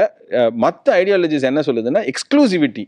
எக்ஸ்க்ளூசிவிட்டினாலே இந்த எக்ஸாமே ஒரு எக்ஸ்க்ளூசிவிட்டி தானே. இப்போ நீட் அப்படிங்கிறது என்ன சொல்கிறோன்னா, நிறைய பேர் என்ன வந்து இவன் தனி அப்படின்னு நீங்கள் பிரித்து கொடுக்குறீங்க. அதாவது படிக்கிறதுல எதுக்கு பாகுபாடு? இப்போ நீங்கள் என்ன இப்போ தமிழ்நாட்டில் வந்து ஒரு 1000 பேர் எம்பிபிஎஸ் படிக்கணும்னு விரும்புகிறாங்கன்னு வச்சுக்கோங்களேன். 1000 சீட் இருக்குன்னா உங்களுக்கு இந்த ப்ராப்ளம் வருமா? வராதா? வரவே வராது. பட் ஆனால் அந்த குவாலிட்டி இருக்குமா? கரெக்டான பேருக்கு அந்த ஆப்பர்ச்சுனிட்டி கொடுத்தீங்கன்னா, அந்த பேஷன் நம்ம ஏற்கனவே சப்ஜெக்ட் பேசணும்ல, பேஷனேட்டான ஆளுங்களுக்கு கரெக்டான இது கொடுத்துட்டீங்கன்னு வச்சுக்கோங்களேன், ஆட்டோமேட்டிக்காக they will produce the best doctors. இப்போ என்ன ஆகுதுன்னா, அதை நீங்கள் வணிகமயமாகிடுது. கரெக்ட். வணிகமானோன்னா என்ன ஆகுதுன்னா அவங்களே ஓகே 1.5 கோடி ரூபா கொடுத்து எம்பிபிஎஸ் படிச்சுட்டு வெளில வந்தோம்னா அந்த 1.5 கோடி ரூபா எப்படி எடுக்கிறது அப்படிங்கிற அந்த கட்டாயத்துக்கு தள்ளப்படுறாங்க. மனப்பான்மைங்கிறத விட ஃபர்ஸ்ட் இனிஷியலாக கட்டாயத்துக்கு தள்ளப்படுறாங்க. அந்த கட்டாயமே வந்து ஒரு மனப்பான்மையாக பின்னாடி மாறிடுது. ஃபர்ஸ்ட் வந்து அது எப்படியாவது நம்ம லோன் கீன் வாங்கி அதை எடுக்கிறாங்க இல்லைங்களா. நான் ப்ரைவேட்டாக காலேஜில் படிக்கிறவங்கள பற்றி சொல்கிறேன். இப்போ நீங்கள் திராவிடியன் ஐடியாலஜி பற்றி சொன்னீங்க இல்லையா, 50 ஆண்டு காலமா 50 ஆண்டுகளுக்கு மேலே எடுத்துக்கிட்டீங்கன்னா திராவிடியன் ஐடியாலஜி மட்டும்தான் இருக்கு. நீங்கள் வேற எதுக்காவது ஒரு ஆப்பர்ச்சுனிட்டி கொடுத்தா தான் திராவிடியன் ஐடியாலஜி நல்லா இருந்ததா இல்லை அந்த புதுசாக வருது அது தமிழ்நாட்டில் கொடுக்க வேண்டிய வாய்ப்பு இல்லை இல்லையா. மற்ற மாநிலங்கள் நடந்துட்டு இருக்கு இல்லையா, நம்ம ஏன் தமிழ்நாட்டில் போய் அதை கொடுக்கணும்? மற்ற மாநிலங்களில் நான் திராவிடியன் ஐடியாலஜிஸ்லாம் இருக்கு இல்லையா, அதே நமக்கு உதாரணம். அதை பார்த்து நமக்கு தெரிஞ்சுக்கலாம். நாமளே நெருப்புல பார்த்து கையை சுடணும், இன்னொருத்தன் சுட்டுக்கிட்டானா ஓகே சுடும் போல இருக்கா, நம்ம புட தேவையில்லை அப்படின்னு சொல்லி இருந்துக்கலாம். நாமளே ஏன் சுட்டு தெரிஞ்சுக்கணும், தேவை அவசியம் இல்லை. இப்போ ஒட்டுமொத்தமா தமிழ்நாடு எல்லா வகையிலையும் தன்னிறைவு அடைஞ்சிருச்சு அப்படின்னு நீங்க நினைக்கிறீங்க? இல்லை, தன்னிறைவெல்லாம் அடையல. நிறைய ஸ்கோப் இருக்கு. அதாவது நம்மளுடைய பர் கேபிட்டா இன்கம் வந்து $4000 தான் இருக்கு. இப்போ அமெரிக்க டாலர் மதிப்பீட்டில் $4000 இருக்கு. நாம வந்து $10,000 அதை இன்க்ரீஸ் பண்ணணும். $10,000 இன்க்ரீஸ் பண்ணீங்கன்னா சராசரியா இன்னைய ரூபாய் மதிப்புல கிட்டத்தட்ட 8,50,000 வருஷ வருமானம். அப்படின்னா ஒவ்வொரு ஃபேமிலிக்கும் மாச வருமானம் வந்து கிட்டத்தட்ட 70,000 வருமா? மாத வருமானம் 70,000 வரும். இன்னைக்கு மாத வருமானம் எவ்வளவு இருக்கு? 30,000 கிட்ட இருக்கு. ஆவரேஜ் மாத வருமானம் வந்து தமிழ்நாட்டில் 30,000 இருக்கு. ஆவரேஜ் மாத வருமானம் பீகார்ல எவ்வளவு இருக்கு? 5,000 6,000 இருக்கு. அதனாலதான் அவன் வந்து தமிழ்நாட்டில் வந்து வேலை பண்றான், வேற ஒண்ணுமே கிடையாது. தமிழ்நாட்டில் ஆவரேஜான மாத வருமானமே 30,000 இருக்கு. அங்க ஆவரேஜான மாத வருமானம் 5,000 6,000 இருக்கு. அவன் பீகார்ல இருந்து கிளம்பி தமிழ்நாட்டில் வந்தாங்கன்னா ஆட்டோமேட்டிக்கா அட்லீஸ்ட் 15,000 20,000 கிடைக்கும். கிட்டத்தட்ட 2 times 3 times 4 times இன்க்ரீஸ் ஆகுது அவனுக்கு சேலரி. அதனால அவங்க வராங்க. நமக்கு வந்து அந்த மாதிரி வேலைகளை லேபர் பண்றதுக்கு நம்ம அந்த மைக்ரேஷன் இங்க உள்ள வர்றதுனால இங்க இருக்கவங்களோட வேலை வாய்ப்பு குறைகிறது இல்ல பாதிக்கப்படுது அப்படின்னு ஒரு விமர்சனம். நம்ம ஆளுங்கெல்லாம் அதை தாண்டி போயிட்டோம். இப்போ இன்ஜினியரிங் படிச்சுட்டு நம்ம பனியன் கம்பெனியில் போய் வேலை பண்ண முடியுமா? இன்ஜினியரிங் படிச்சிடுறோம், பனியன் கம்பெனி வேலை பண்ண முடியும். ஏன்னா அவனுடைய வாழ்க்கை தரத்தை ஸ்டேட்டஸை உயர்த்துறான். சம்பளம் வேணுன்றது அவனுக்கு முக்கியம் இல்லை. அதான் சில சமயத்தில் ஆர்கியூ பண்றாங்க, நான் வந்து 15,000 சம்பளம் கொடுக்க ரெடியா இருக்கேன், ஆனா பிபிஓ கம்பெனில 12,000 போய் வேலை பண்றாங்க.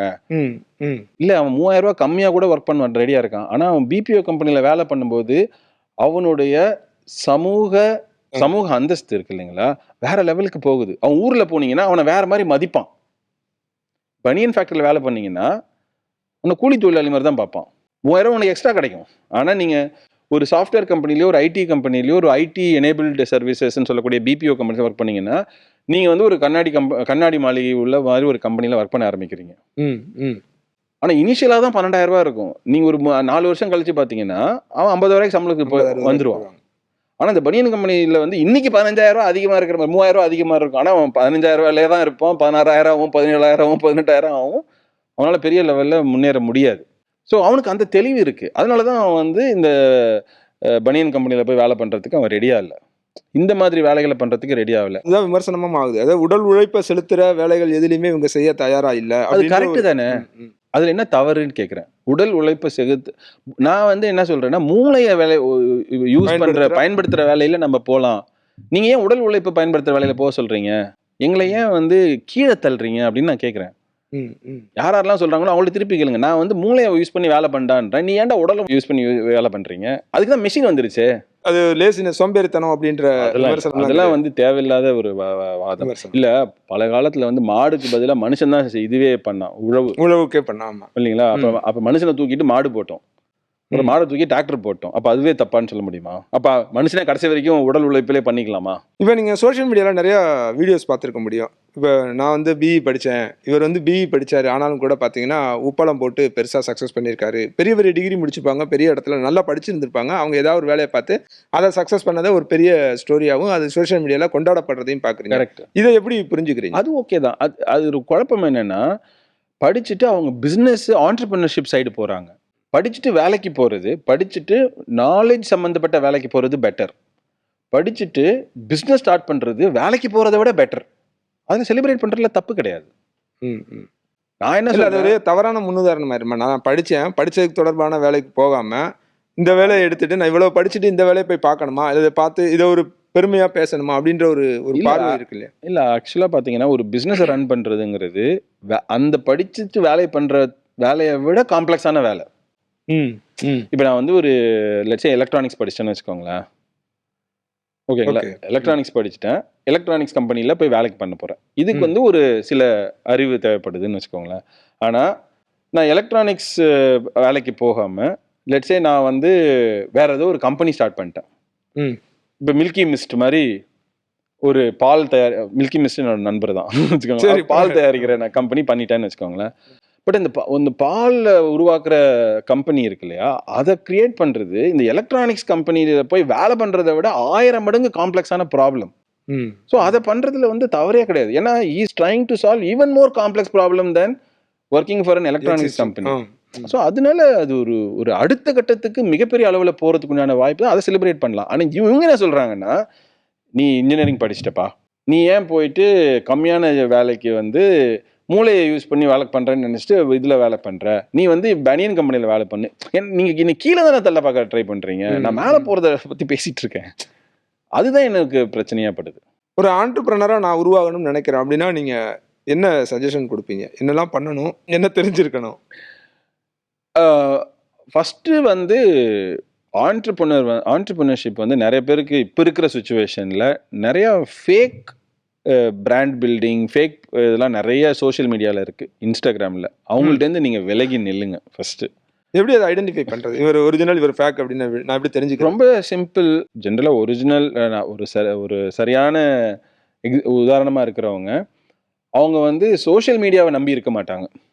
ம் இப்போ நான் இருக்கேன்னு வச்சுக்கோங்களேன். இப்போ நான் வந்து சோஷியல் மீடியாவில் ப்ரொமோட் பண்ணுறது அதை பற்றி என்னோட மெயின் இது கிடையாது. நான் என் கம்பெனியை ரன் பண்ணுறேன், அதை எப்படி முன்னேற்றுறேன் அப்படிங்கிறது இருக்கும். அதுதான் அவங்களுடைய மெயின் ஒர்க் என்னன்னு பாருங்க. Hmm hmm how do they make their money, hmm do they run a company, okay. And how they gone through difficulties and troubles in building the company. அது ஒரு சில சமயத்தில் வந்து சில பேர் வந்து ஃபேமிலி வழியாக அந்த கம்பெனியோட சிஇஓவோ இல்லை எம்டிஓவோ ஆயிருப்பாங்க. ம் ஏன்னா அவங்க அப்பா வந்து எம்டியா இருந்திருப்பாரு, அவங்க அப்பாவுக்கு அப்புறம் இவங்க வந்திருப்பாங்கன்னு வச்சுக்கோங்களேன். அவங்களுக்கு வந்து அந்த அளவுக்கு புரிதல் இருக்காது. சில சமயத்தில் வந்து அவங்க தான் ஃபர்ஸ்ட் ஜென்ரேஷன் ஆண்டர்பிரினராக கஷ்டப்பட்டு வந்திருப்பாங்க. 20 வருஷம் ஆயிருக்கும், 30 வருஷம் ஆயிருக்கும். எனக்குலாம் 20 வருஷம் ஆச்சு. ஓகேங்களா? நான் இந்த நிலைமைக்கு வர்றதுக்கு அப்படின்னா நான் வந்து கிட்டத்தட்ட ஒரு 100 தடவை ஃபெயில் ஆயிருப்பேன். ம் ஆனால் அந்த ஃபெயிலியர்லாம் அவ்வளோ வெளியே தெரியாது. உள்ளுக்குள்ளாரே விழுந்து ஏஞ்சி அப்போ இங்கே வந்து சேர்ந்துருக்கோம்னு வச்சுக்கோங்களேன். ஜெயிச்ச பேரை பேசினதான் கேட்கவே செய்வாங்க. ஆமா, அதுக்கு முன்னாடி யாரும் கேட்கறதுக்கு ரெடியா இல்லை. ஆக்சுவலாக நீயே ஜெயிச்சுட்டு வந்து உங்க சோகத்தெல்லாம் பேசுனீங்க, நீயே இன்னும் சக்சஸ் போகல, நீ தான் எனக்கு அட்வைஸ் பண்ற அப்படின்ற மைண்ட் செட் இருக்கு. ஸோ பட் அந்த மாதிரி ஆளுங்கள்ட்ட போய் கேட்கறது ஃபர்ஸ்ட் பெட்டர். ரெண்டாவது, ஆண்டர்பிரினர்ஷிப் வந்து இஸ் எ டெஃபர்டு கிராட்டிஃபிகேஷன் சொல்லுவாங்க. Entrepreneurship is not for every one. First எல்லாரும் ஆண்டர்பிரினரா ஆயிட முடியாது அப்படிங்கிறத விட எல்லாருக்குமானது கிடையாது அப்படின்னு. ஸோ யாரெல்லாம் வந்து அவங்களுக்கு அந்த கிராட்டிஃபிகேஷனை என்ன சொல்றது, அந்த நீங்க செய்யற முயற்சி, கையில காசு வாயில தோசைன்னு தமிழ்ல சொல்றோம் இல்லைங்களா? ஓகேங்களா? நீ காசு கொடுத்தீங்கன்னா தோசை கிடைச்சிரும் அப்படின்னா நான் செய்யற வேலைக்கு உடனே உழைப்புக்கேத்த பலன் உடனே கிடைச்சிரும். இந்த ஃபீலிங் யாராருக்கெல்லாம் கிடைக்கணும் அப்படிங்கிற அந்த ஃபீலிங் இருக்கும், அவங்களாம் ஆண்டர்பிரினர்ஷிப்க்கு ஃபிட்டே கிடையாது. ஏன்னா இன்னைக்கு போடுற உழைப்பு 5 வருஷம் கழிச்சு தான் உங்களுக்கு ரிசல்ட் கிடைக்கும். உடனே கிடைக்கும் எதிர்பார்க்க கூடாது. யாரெல்லாம் அந்த 5 வருஷம் 6 வருஷம் 7 வருஷம் உங்களால வந்து சஸ்டெயின் பண்ண முடியும், டெஃபர்டு கிராட்டிஃபிகேஷன். இது புதுசா இருக்கு. இதுதான் உண்மை, இதுதான் கிரக்ஸ் ஆஃப் த ப்ராப்ளம். நீங்க கண்டிப்பா பெரிய ஆளா ஆகலாம், ஆனா அதுக்கு உண்டான அது உங்களால வந்து ஜஸ்டேஷன் பீரியட் வந்து ரொம்ப லாங் பீரியட். அது அப்போ இப்போ இந்த ஃபர்ஸ்ட் 7 இயர்ஸோ 6 இயர்ஸோ காசே வராது இல்லைங்களா? அப்போ உங்களை எது மோட்டிவேட் பண்ணிட்டு இருக்கும்? உனக்கு இருக்க அந்த பேஷன் மட்டும்தான் பாயிண்ட். அப்போ பேஷன் இல்லாம நான் சீக்கிரமா பணக்காரன் ஆகிறேன் அப்படின்னு சொல்லிட்டு நீங்க அந்த குறிக்கோள்ல நீங்க ஒரு பிசினஸை ஸ்டார்ட் பண்ணீங்கன்னா நீங்க செத்து சுண்ணாம்பாயிருவீங்க. ஏன்னா பணம் வராது. ஃபர்ஸ்ட் 4-5 வருஷத்துக்கு பணம் சுத்தமா வராது. அதெல்லாம் பேர் பண்ணிக்கணும். இப்போ இங்கேயுமே திரும்ப நான் அந்த கேள்விக்கு தான் வருவேன், அந்த பொருளாதார ரீதியாக அதை எப்படி பேக் பண்ண முடியும் அப்படின்னு. அதனாலதான் நாட் ஃபார் எவ்ரி ஒன் அப்படின்னு சொன்னேன். இப்போ நான் வந்து ஒரு பேங்க் எம்ப்ளாயியா இருக்கேன், இல்லை வந்து ஒரு ஐடி கம்பெனியில் வேலை பண்ணுறேன், என்னோட பையன் வந்து இப்போ இன்ஜினியரிங் படிக்கிறாருன்னு வச்சுக்கோங்க. ம். இந்த மாதிரி ஃபேமிலி பேக்ரவுண்டில் இருக்கிறவங்க அவங்க பசங்களை வந்து கண்டிப்பாக ஆண்டர்பிரினர்ஷிப் சைடு கண்டிப்பாக அனுப்பலாம். ஓகே. ஏன்னா அவங்களுக்கு வந்து ஒரு பேக்கிங் இருக்குது. இமீடியட்டாக அவங்க சம்பாரித்து குடும்பத்தை காப்பாற்ற வேண்டிய நிலைமை இல்லை. ம். ஓகேங்களா? புரியுது. பட் இப்போ வந்து ஒரு ஒரு கூலி தொழிலாளி இருக்காரு, அவர் பையனை படிக்க வைக்கிறாரு. ஏன்னா அவங்க ஃபேமிலியை அடுத்த கட்டத்துக்கு கொண்டு போகணும்னு பார்க்குறாருன்னு வச்சுக்கோங்களேன். அவன் படிச்சு வந்து தான் பார்க்கணுன்ற இடத்துல இருப்பான். அவங்க இமீடியட்டாக அந்த படித்ததுக்கு உண்டான பலன் கிடச்சி அவங்களுக்கு ஒரு வேலை கிடச்சி அது ஒரு 20,000 ரூபா 50,000 ரூபா சம்பளம் பண்ணி அவங்க குடும்பத்தை வந்து அடுத்த அளவுக்கு கொண்டு போகணுன்ற நிலைமையில் இருக்கிறவங்க எடுத்த உடனே பண்ண முடியாது. ஏன்னா அடுத்த 4 வருஷத்துக்கு 5 வருஷத்துக்கு இதில் பணம் எதுவும் வராது. ம். ம். ஸோ அவங்கெல்லாம் வேலைவாய்ப்பை நோக்கி போகிறது ரொம்ப முக்கியம். இப்போ இந்த புரிதல் வந்துடுச்சுன்னா என்ன ஆகும்னு கேட்டிங்கன்னா, இந்த ஆளுங்கெல்லாம் ஆண்டர்பிரினர்ஷிப் வந்துட்டாங்கன்னா அந்த அந்த வேலைகளுக்கு போகிறதுக்கு ஆள் இருக்க மாட்டாங்க இல்லையா? அப்போ என்ன ஆகிடுவாங்கன்னா இந்த ஆளுங்கெல்லாம் கரெக்டாக அந்த வேலைக்கு போயிடுவாங்க. ம். ம். சப்ளை டிமாண்ட் குறைஞ்சிரும் இல்லைங்களா? இப்போ யாரெல்லாம் இப்போ ஒரு 100 வேலை தான் இருக்குன்னு வச்சுக்கோங்களேன், கொஞ்சம் பேர் ஆண்டர்பிரினர்ஷிப் சைடு வந்துட்டாங்கன்னா அந்த வேலைக்கு ஆள் கிடைக்காது. அப்போ என்ன ஆவாங்க, இவங்கெல்லாம் அந்த இடத்துக்கு போயிடுவாங்க, மைக்ரேட் ஆகிடுவாங்க ஆட்டோமேட்டிக்காக. ஸோ இதை கரெக்டாக நம்ம ஸ்கூல்லையும் காலேஜ் லெவல்லையும் சொல்லி கொடுத்தோம்னாலே, அதாவது மிடில் கிளாஸு அப்பர் மிடில் கிளாஸில் கணிசமான அளவு ஆண்டர்பிரினர்ஷிப் நோக்கி போகலாம். ம். கொஞ்சம் வந்து அடித்தட்டு மக்கள் பொருளாதாரத்தில் சொல்கிறேன் இருக்கிறவங்க ஆண்டர்பிரினர்ஷிப் கொஞ்சம் போகிறது கஷ்டம். அவங்க வந்து கொஞ்சம் யோசிச்சு அதை பண்ணலாம். நீங்கள் ஃபர்ஸ்ட் ஜென்ரேஷன் ஆண்டர்பிரினர்ஷிப் இல்லையா? Correct. ஆண்டர்பிரனர். ம். நீங்கள் தொழில் தொடங்க ஆரம்பிச்சதுக்கும் அப்போ இருந்த காலகட்டத்துக்கும் இப்போ எப்படி என்னவா ட்ரான்ஸ்ஃபார்ம் ஆயிருக்கு? நான் ஆரம்பிக்கும்போது ஈகோ சிஸ்டம்னு ஒன்று இல்லவே இல்லை. சென்னையில் தான் ஆரம்பித்தேன். அப்போல்லாம் ஈகோ சிஸ்டம், அதாவது தமிழில் ஈகோ சிஸ்டத்துக்கு என்னென்னு சொல்கிறதுன்னு தெரியல. சூழலியல்னு சொல்லலாம். இல்லை, அதுக்குண்டான அந்த ஈகோ சிஸ்டம் அப்படிங்கிறது சுத்தமாகவே கிடையாது. இன்ஃபேக்ட் என்விரான்மெண்ட் ஃப்ரெண்ட்லியாக இல்லை அப்படின்ற அதுக்குண்டான சரியான சூழல், அதுக்குண்டான சப்போர்ட்டிங் மெக்கானிசம்ஸ் இருக்கு இல்லைங்களா, அது எதுவுமே கிடையாது. இன்ஃபேக்ட் எனக்கு வந்து ஏஞ்சல் இன்வெஸ்டர் அப்படின்னா என்னன்னே தெரியாது, வெஞ்சர் கேபிட்டல் அப்படின்னா என்னன்னே தெரியாது. இதெல்லாம் இந்த மாதிரி வார்த்தைகளை நான் கேள்வி கூட பட்டதில்லை. ஸோ அந்த சூழலில் நான் கம்பெனி ஆரம்பித்தேன். ஆனால் இன்றைக்கி அப்படி கிடையாது. இன்றைக்கி பார்த்தீங்கன்னா எல்லாருக்கும் இன்னைக்கு இன்டர்நெட் வந்ததுனால இன்ஃபர்மேஷன் வந்து டெமோக்ரட்டைஸ் ஆகிடுச்சு. டெமோக்ரட்டைஸ் ஆனதுனால எல்லாருக்கும் வந்து இன்ஃபர்மேஷன் இருக்குது. எல்லாருக்கும் எடுத்தோடனே இப்போ ஐடியா வரும்போதே சொல்கிறேன் எனக்கு எவ்வளோ ஃபண்டிங் கிடைக்கும் அப்படிங்கிற அந்த நாலேஜ். எனக்குலாம் அப்போ எப்படி தோணுச்சுன்னா, ஃபண்டிங்னா ஏதோ வீட்டில் இருக்கிற நகையெல்லாம் கொண்டு போய் பேங்க்ல அடமானம் வச்சா பேங்க்லேருந்து காசு தருவாங்க, இப்படி தான் நான் யோசிச்சிருக்கேன். அந்த சமயத்தில் யார்கிட்டயோ போய் ஃபண்டிங் வாங்கலாம் அப்படிங்கிற அந்த தெளிவோ அந்த கிளாரிட்டியோ இல்லாத காலத்தில் நான் ஆரம்பித்தேன். அப்போ இந்த மாதிரி சக்ஸஸ் ஸ்டோரி சொல்கிறதுக்கே ஆள் இருந்து யாருமே இல்லை. இன்ஃபேக்ட் சென்னையில் முதல் காஃபி ஓப்பன் காஃபி கிளப்னு ஒன்று ஆரம்பித்தாங்க. அதனால அதில் ஏர்லியஸ்ட் மெம்பராக போய் சேர்ந்து அதுக்கப்புறம் அதை ரன் பண்ணிட்டு இருந்தேன் கொஞ்ச நாளைக்கு. அந்த கம்யூனிட்டிஸ்லாம் நிறைய ஆண்டர்பிரினர்ஸை உருவாக்குச்சு. சென்னை ஓப்பன் காஃபி கிளப்னு இருக்குது. அதுதான் சென்னையோட earliest start up community, founder கம்யூனிட்டின்னு சொல்லுவாங்க. அதுதான், அது யூஎஸில் இருக்குது ஓப்பன் காஃபி கிளப்ஸ். அது வந்து சென்னையில் வந்து நம்ம அதை பார்த்து இங்கே பண்ணுவோம். என்னென்னா மாதத்துக்கு ஒரு தடவை எல்லாரும் ஒரு காஃபி ஷாப் போயிட்டு மீட் பண்ணுவோம். ஓகே, அதான் அதனோட என்ன வேணா பேசுவோம், எக்ஸ்சேஞ்ச் பண்ணுவோம். அது அமெத்திஸ்ட்னு ஒரு கஃபே இருந்தது. ஓகே, அங்கே தான் மீட் பண்ணுவோம். தொழில்நுட்பம் சார்ந்து இன்னும் இங்கே என்ன மாதிரியான டெவலப்மெண்ட்ஸ்? இப்போ ஏஐ வந்துருச்சு, நம்ம ஏற்கனவே அதை டிஸ்கஸ் பண்ணணும்னு நினச்சிருந்தோம். ஏஐ வந்துருச்சு. ஏஐ வந்ததன் பிறகு அதோட தாக்கம் எந்த அளவுக்கு இருக்கும்? பொதுவாக எல்லார்ட்டையும் ஒரு அச்சமும் இருக்குது, ஏஐ வந்தால் வேலை வாய்ப்பெல்லாம் போயிடும். ஏன்னா இப்போ இங்கே எங்கள் இண்டஸ்ட்ரியிலே சொல்கிறேன், நான் கரெக்ட், மீடியா இண்டஸ்ட்ரியில தொடங்கி எல்லா இடத்துலையுமே ஒரு 10 பேர் ஸ்கிரிப்ட் எழுதுகிற இடத்துல நான் ஒரு ஜிஸ்ட்டு கொடுத்துட்டேன்னா அது ஸ்கிரிப்டாக ரைட் பண்ணி கொடுத்துருது. கரெக்ட். காப்பி பார்க்குறது அந்த வேலையை பார்த்துரு. நான் இமேஜுக்கு வந்து நான் முன்னெல்லாம் வந்து ஒரு ப்ரொடியூசர் இருப்பார், ஒரு பெரிய டீம் இருக்கும், இமேஜ் தேடி எடுத்து போட்டுட்ருப்போம், இல்லை கார்ட்டூன் டிராயிங் பண்ணி போடுவோம். இப்போ அதெல்லாம் கிடையாது. என்ன வேணும்னு நான் ஒரு ஜிஸ்ட்டு கொடுத்துட்டேன்னா அது இமேஜாக கொடுத்துருது. ஸோ இந்த மாதிரி இதோட வளர்ச்சி எந்த இடத்துக்கு போய் முடியும்? இது வேலை வாய்ப்பை பாதிக்குமா? ஏஐ வந்து மிகப்பெரிய இம்பேக்ட் தாக்கத்தை கிரியேட் பண்ணணும்னு நினைக்கிறேன்.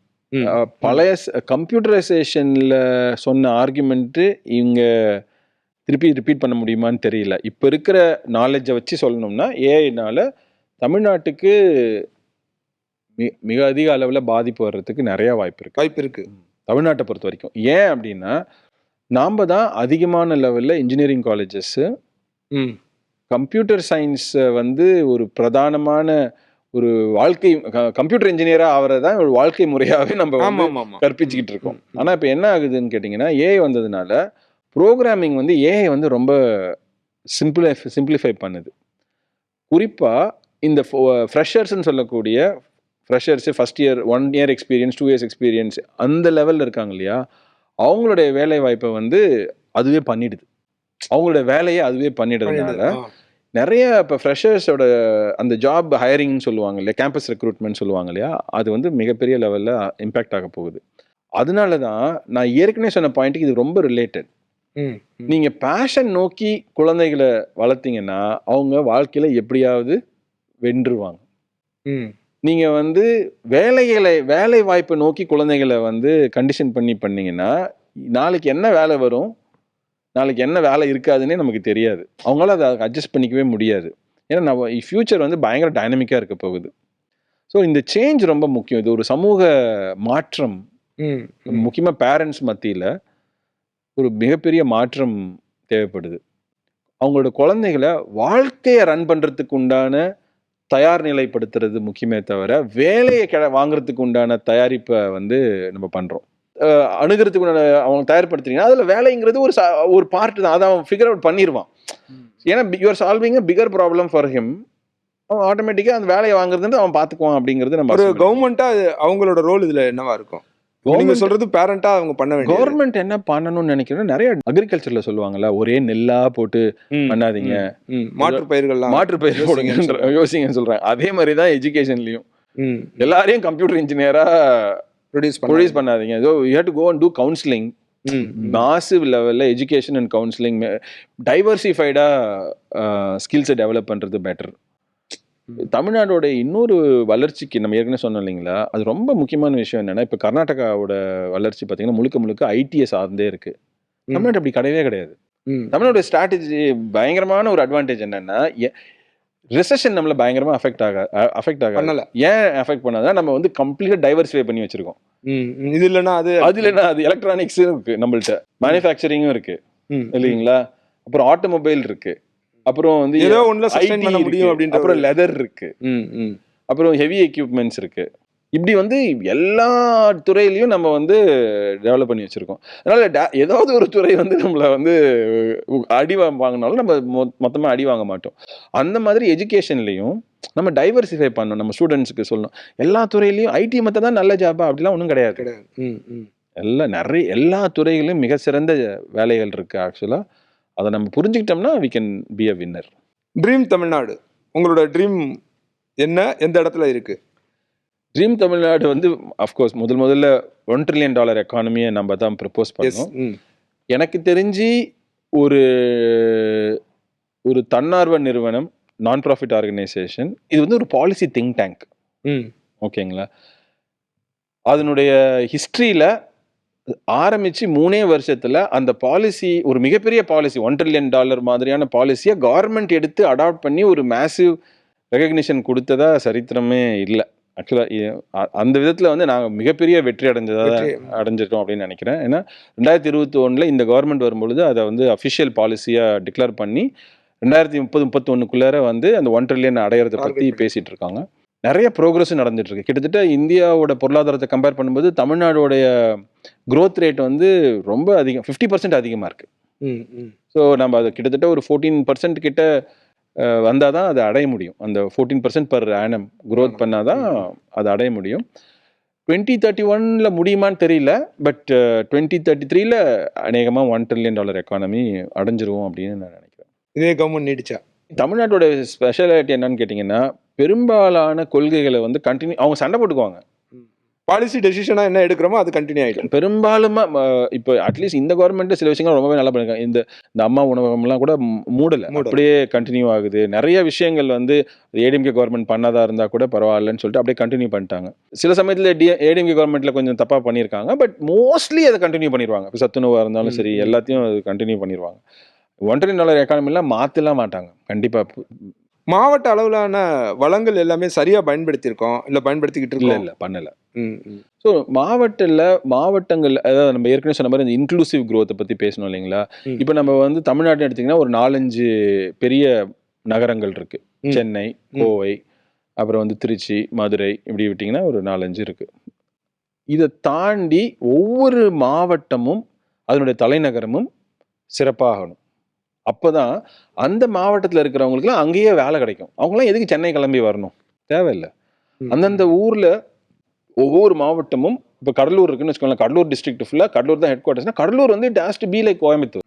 அப்ப அங்க இருக்கிறவங்களுக்குலாம் வேலை வாய்ப்பு அங்கேயே கிடைக்கும். அங்கேயே வந்து ஒரு இல்ல, மால் அதோட ஒரு முயற்சியா தானே இந்த டைடல் பார்க்லாம் எல்லா இருக்கு. இடத்துலயும் ஐடி கம்பெனிஸ் எல்லாம் எல்லா மாவட்டங்கள்லயும் கரெக்டா திறக்கணும். பண்ணியிருக்காங்க. இந்த அதனாலதான் இந்த கவர்மெண்ட் வந்து நிறைய விஷயங்கள் சரியா பண்ணியிருக்காங்க. அதுல வந்து இந்த இந்த மினி ஐடி பார்க், ம். இதெல்லாம் நியோ ஐடி பார்க் நியோ. சொல்றாங்க. நியோ ஐடி பார்க் அதெல்லாமே வந்து அதே அது மாதிரி வேலை வாய்ப்பு எல்லா இடத்துலயும் பரவலா பரவலா எல்லாமே ஆக்கணும். சென்னையில வந்து விழுக வேணாம் விலக அப்படிங்கிறது. வேண்டாம் அப்படிங்கிறது. ஏன்னா அர்பனைசேஷன் வந்து அங்கேயே நடக்கலாம். நம்ம ம். சென்னையை தான் அர்பனைஸ் பண்ணணும்னு அவசியம் இல்லை. Correct. அது மாதிரி பண்றாங்க. ஸோ இந்த மாதிரி நிறைய வளங்கள் இருக்கு. அதே மாதிரி விவசாயத்துல கூட எக்கச்சக்கமான வளங்கள் இருக்கு. நம்ம இப்ப என்ன பண்றோம்னா விவசாய பொருட்களை விளை பொருட்களாவே வித்துக்கிட்டு இருக்கோம். ம். ப்ரொடியூஸ்ன்னு சொல்லுவோம். ப்ரொடியூஸ்ல இருந்து நம்ம ப்ராடக்டா மாத்தவே இல்லை ம். ம். இல்லைங்களா? இப்ப நம்ம தக்காளி வளருதுன்னா தக்காளியை தக்காளியாவே விற்கிறோம். ஓகே. தக்காளியை ஜாமா மாத்துனீங்கன்னா அதோட விலையே வேற, வேற. ம். ஷெல்ஃப் லைஃபும் வேற. தக்காளியில உடனே அழுவி போயிடும், சேம் டைம் தக்காளினா அதுக்கு ஒரு ஜிஎஸ்டி இருக்கும், ஜாமா மாறினா அது ஜிஎஸ்டி வேற. வேற வந்துடும். பட் ஷெல்ஃப் லைஃப் பாத்தீங்க, ஒரு ஜாமோட ஷெல்ஃப் லைஃப் 1 இயர். தக்காளியோட ஷெல்ஃப் லைஃப் பாத்தீங்கன்னா 1 வீக் கூட கிடையாது, ஒரு வாரம் கூட கிடையாது. ம். ஸோ அப்போ உங்களுக்கு என்ன ஆகுதுன்னா நீங்க ப்ரொடியூஸ் பண்றதுக்கு ப்ரெடிக்டபிலிட்டி வந்துருது, அழிவிடாது, வேல்யூ அதிகமா வந்துடும். அப்பதான் விவசாயி இல்ல, இது எங்க நம்ம ஃபெயிலியர் ஆகுறோம், இது எங்க சரி பண்றதுன்னு நினைக்கிறீங்க? இந்த டிஸ்ட்ரிக்ட் இண்டஸ்ட்ரியல் சென்டர் ம். இதெல்லாம் இருந்துருக்குங்களா, அங்க வந்து நம்ம நிறைய வேலை பண்ண வேண்டியிருக்கு. அவங்களோட வேலையே என்ன அப்படின்னு கேட்டிங்கன்னா இந்த மாதிரி விவசாயிகளோட ஒருங்கிணைஞ்சு ப்ரொடியூஸை ப்ராடக்டாக மாற்றணும். இப்போ நம்ம ஒவ்வொரு டிஸ்ட்ரிக்ட்லேயும் நிறைய ஆப்பர்ச்சுனிட்டிஸ் இருக்கு. நான் அதுதான் வந்து தொடர்ந்து எழுதிட்டு இருக்கேன். கனவுன்னு சொல்லிட்டு எழுதிட்டு இருக்கேன். அதில் ஒவ்வொரு டிஸ்ட்ரிக்ட்லையும் கிட்டத்தட்ட நான் வந்து என்ன பண்ணியிருக்கேன்னா 38 டிஸ்ட்ரிக்ட் இருக்குன்னு நினைக்கிறேன். பிரிச்சதுக்கு அப்புறம் 38 வந்துருச்சு. நான் எழுத ஆரம்பிக்கும் 33 இருந்தது. ஸோ ஒவ்வொரு டிஸ்ட்ரிக்ட்டுக்கும் நாங்கள் வந்து கிட்டத்தட்ட 12-13 ஐடியாஸ் சொல்லியிருக்கோம். கிட்டத்தட்ட 400 ஐடியாஸ் மொத்தமாக தமிழ்நாடுக்கு முழுக்க சொல்லியிருக்கோம். அதுவே ஒரு சாம்பிள் தான். எனக்கு தெரிஞ்சு 4000 பண்ண முடியும்னு நினைக்கிறேன். இல்லை, அதில் ஒர்க் பண்ணுறாங்களா? இப்போ நீங்கள் கொடுத்த ஐடியா நிறைய பேர் ஒர்க் பண்ணுறாங்க. உங்கள் கனவு வெற்றி அடையட்டும். உங்கள் வருகைக்கும் கருத்து பதிவுக்கும் நன்றி. நன்றி.